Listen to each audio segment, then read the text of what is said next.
ఓం శ్రీగురుభ్యో నమః. హరి ఓం శ్రీ మహాగణాధిపతయే నమః. శ్రీ మహాసరస్వత్యై నమః. శ్రీ గురుభ్యో నమః. హరి ఓం. జగతం పితరం వందే పార్వతీ పరమేశ్వరం. సర్వదం పార్వతీ పరమేశ్వరానుగ్రహ సిద్ధ్యర్థే. ఫిబ్రవరి నెల 17వ తారీఖు మంగళవారం, మాఘ బహుళ అమావాస్య. ఆ రోజు రాహుగ్రస్త కంకణాకార సూర్యగ్రహణం ఏర్పడుతుంది.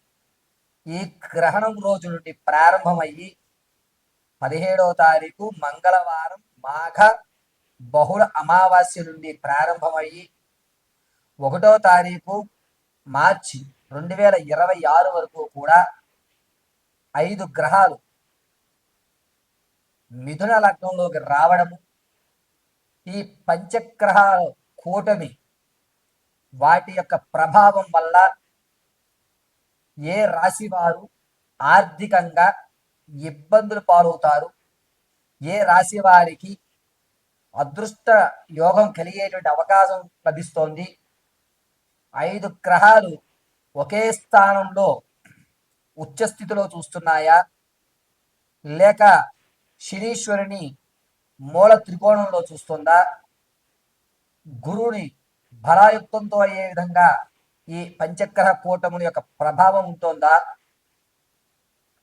కేతుస్థానం ఆధారపడి మేషం నుంచి మొదలుకొని మేనం వరకు కూడా ఈ పంచగ్రహ కూటముల యొక్క ప్రభావం వల్ల ఏదన్నా పెను ప్రమాదాలు ఏర్పడేటువంటి సూచనలు ఉన్నాయా, అసలు ఫిబ్రవరి 17వ తారీఖు నుంచి మార్చి 1వ తారీఖు వరకు కూడా ఏ విధమైనటువంటి మార్పులు మీ యొక్క జాతకంలో జరుగుతున్నాయి, ఏ రాశి వారు వేదాంత పరంగా లేదా వైజ్ఞాన పరంగా లేక ఆధ్యాత్మిక పరంగా వారి యొక్క రంగాలు మార్చుకునేటువంటి అవకాశం ఏర్పడుతుంది, ఒంటరితనం అనేటువంటిది ఏ రాశి వారిని ఒంటరితనంగా చేయబడుతున్నారు, బంధువర్గం నుంచి దూరంగా నెట్టివేయబడేటువంటి రాసుల వారు ఎవరు, మీరు ఈ 17 నుంచి 1వ తారీఖు వరకు కూడా ఆర్థికంగా నిలబడడానికి మాకు ఈ పంచగ్రహ కూటమి ఏ విధంగా సహకరిస్తుందా గురుగారు,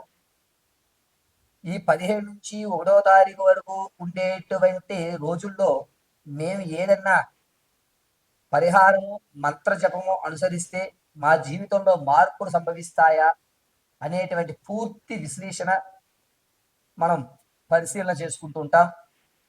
అయితే ఫిబ్రవరిలో 17వ తారీఖున మాఘ బహుళ అమావాస్య గ్రహణము.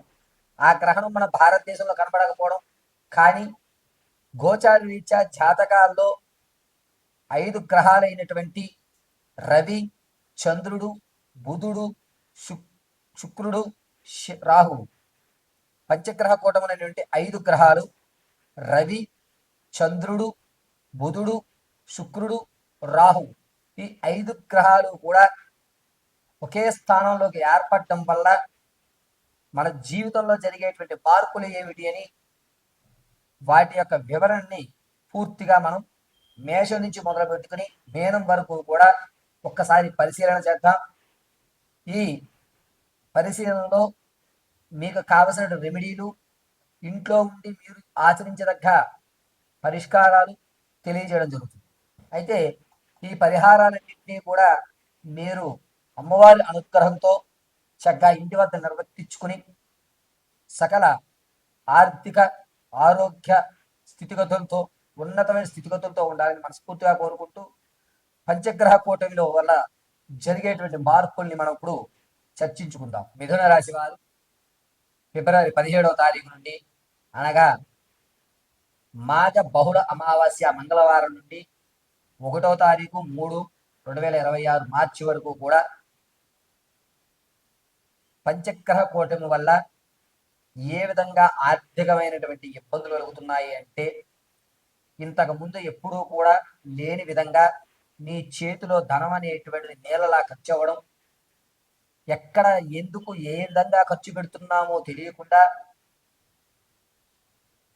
అనుకోని ప్రయాణాలు ఎదురవ్వడం, అనుకోనిటువంటి స్థితుల్లో మీరు ధనాన్ని వేరే వారికి ఇచ్చేయడం, ఏం కాదులే వీళ్ళు మనవాళ్ళే, ఇప్పుడు మనం వీళ్ళకి ఇస్తే మళ్ళా తిరిగి వస్తుందిలే అనేటువంటి భావనతో మీ దగ్గర ఉన్న ధనాన్ని వెచ్చించేయడం జరుగుతుంది. పైగా ఈ మిథున రాశి వారు 17వ తారీఖు నుంచి 24 వరకు కూడా ధనం అనేటువంటిది ఎలా ఖర్చు పెడతారు అంటే, అసలు ఇతని చేతికి ఎముకలు లేవు, అంత విధంగా ఇతను ధనాన్ని ఖర్చు పెడుతున్నాడేమిటి అని అనుకుంటుంటారు.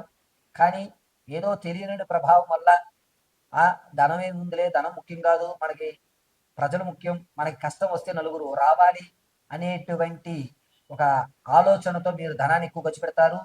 దానివల్ల లేనిపోని ఇబ్బందులు వచ్చేటువంటి రోజుల్లో జరుగుతున్నాయి.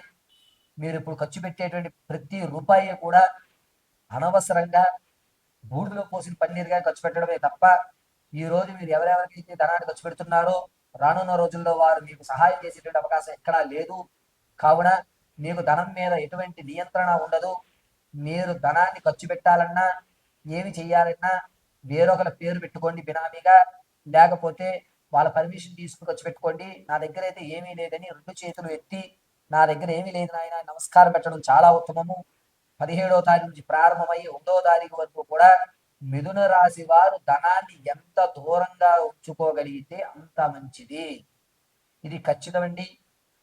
రవి, చంద్రుడు, బుధుడు, శుక్రుడు, రాహు ఈ 5 గ్రహములు కూడా మిథున లగ్నంలో నీచయుక్తంలో కుజుడు చూస్తూ ఉండడం వల్ల మీరు దేనికి ఎంత, ఎలా, ఎప్పుడు, ఎక్కడ ఖర్చు పెడుతున్నాము అనేటువంటి లెక్కలు లేకుండా ఖర్చు పెట్టేస్తుంటారు. దీనివల్ల లేనిపోని సమస్యలు భార్యాభర్తల మధ్య, కుటుంబం మధ్య ఏర్పడుతూ ఉంటుంది. అనవసరమైనటువంటి కార్యక్రమ విందు వినాదాలను పాల్గొంటారు. ఆ కార్యక్రమానికి అసలు మిమ్మల్ని ఎవరు పిలవకపోయినా వీడు మనకు తెలుసు, వీడు మనకు దూర బంధువు అని చెప్పి ఆ కార్యక్రమాల్లోకి వెళ్ళడం, మీ ప్రమేయం లేకుండానే ధనాన్ని ఖర్చు పెట్టుకోవడం, దీనివల్ల కుటుంబాల్లో అనేకమైన కలహాలు ఏర్పడటం ఫిబ్రవరి 19వ తారీఖు నుంచి 24 మధ్యలో జరుగుతుంది. దీనివల్ల కుటుంబంలో అనేకమైన ఇబ్బందులు కలుగుతున్నాయి. అంతేకాకుండా మిథున రాశి వారు ఈ 17వ తారీఖు నుంచి ప్రారంభమై 1వ తారీఖు వరకు కూడా ఆరోగ్యం విషయంలో మెడ నరాలకు సంబంధించి కొంచెం జాగ్రత్తగా ఉండాలి. మీరు పడుకున్నప్పుడు కానీ లేదా ప్రయాణాలు చేస్తున్నప్పుడు కానీ మెడ నరాలు కుంచుకుపోయే అవకాశాలు ఏర్పడుతున్నాయి. కాబట్టి డాక్టర్ గారి పర్యవేక్షణలో ఉండండి. ప్రతిరోజు కూడా నృసింహ మహామంత్రాన్ని పఠించడం లేదా చక్కెర పొంగల్ని స్వామివారికి నైవేద్యంగా శనివారం దేవాలయంలో కేజింపావు చక్కెర పొంగల్ని స్వామివారికి నైవేద్యంగా సమర్పించడం అత్యంత శుభసూచకంగా ఉంటుంది. సర్వం నారాయణ కటాక్షం కలుగుతుంది.